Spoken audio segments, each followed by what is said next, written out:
কিভাবে আপনারা এই দেওয়ালটা দখল করেন? এখন যে পরিস্থিতিতে রয়েছে, ধরুন অলরেডি তো সরকার, এখন তৃণমূল রয়েছে। আপনাদের ২০০ ফুট দেওয়াল একটা দখল করা, বা আমি দেখলাম এই এরিয়াতে প্রচুর তৃণমূল সিপিএম এর দেওয়াল রয়েছে।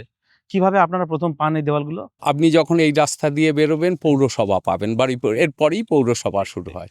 কিন্তু আমাদের এই শিকড়বালি ২ থেকে যেটা তৈরি হয়, আমরা মালিকদের সঙ্গে কথা বলি। যেখানে মনে হয় প্রতি বছর মালিকরা লিখিত দেবে, আচ্ছা, আমরা তাদের থেকে লিখিত নিই যে এটার আপনাদের কি লেখা এটা লিখিত আছে? আমাদের এই দেয়ালটা আমাদের লিখিত লাগেনি, কারণ ইনি এক ডাক্তারবাবুর বাগান বাড়ি।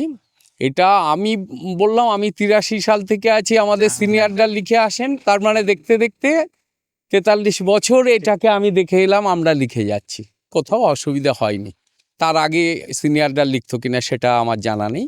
দেয়াল ঝড়ে পড়েছে, আবার নতুন আবার করে নতুন নির্মাণ করে। হয়েছে, কিন্তু দেয়াল আমাদের থেকে আলাদা হয়নি। আর আমাদের এই শিকড়বালি ২ অঞ্চলের হ্যাঁ। যেটা রাজনৈতিক পরম্পরা, যে এখানে ওভাবে দখলদারি কেউ দেয়ালে করে না, অন্য পার্টি। ঠিক। অপরের রং করা চুন করা দেয়ালকে দখল করে নিলাম, হ্যাঁ। এটা আমরাও করিনি, অন্য পার্টিও করেনি। কিন্তু আপনার এই দেওয়ালের পাশের দেওয়ালের একই মালিকেরই হুম, তৃণমূলের লেখা রয়েছে। এইটা কিভাবে একই দেওয়াল পাওয়া যায়?